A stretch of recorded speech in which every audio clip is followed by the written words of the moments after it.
Dati sabi ng DBM ay by December 2023. Next, study ng PUP.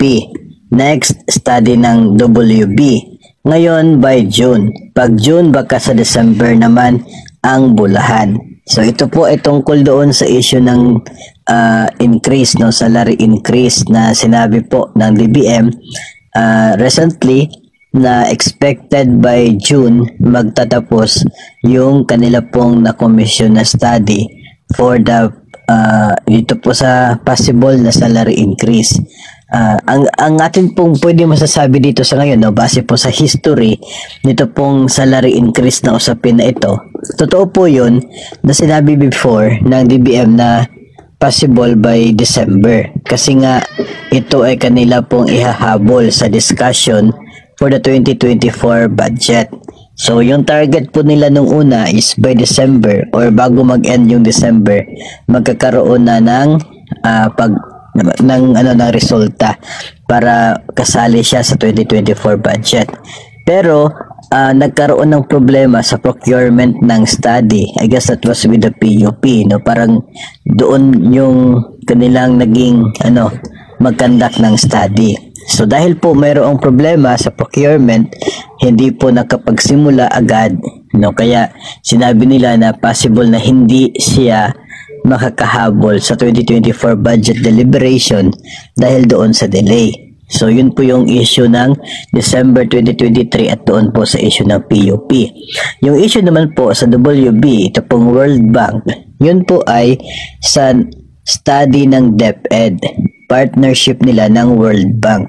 At yung study na yan na possible increase ay intended exclusive for DepEd personnel, no? So yun po yung sinabi before na suportado ni President Marcos, yung increase na exclusive for DepEd. At the same time, sila pa rin ay eligible for the salary standardization law na increase kahit meron ng exclusive increase for DepEd, no? So ito po yung issue ng World Bank. DepEd and World Bank mayroong partnership for the study ng possible increase na dapat sahod ng mga teachers in the Philippines, no? So hopefully kasali rin yung mga non-teaching personnel kasi personnel din naman po sila ng DepEd.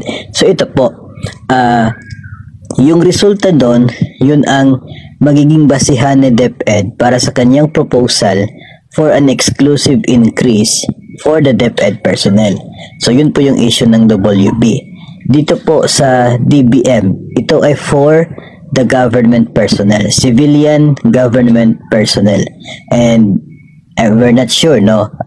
Baka isali rin po yung uniform personnel, hopefully, para pare-pareho po lahat.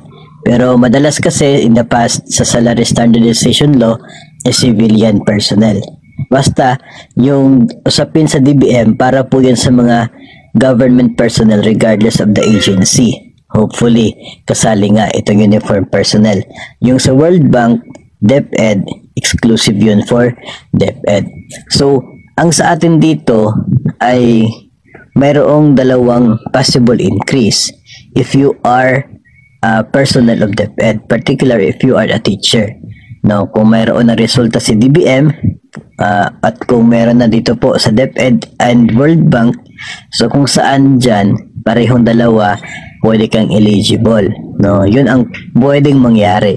Abangan na lamang po natin yung magiging resulta sa kanila pong ginawang pag-aaral as to how much ang dapat na itataas ng sahod para mananatiling competitive yung sahuran ng mga government personnel.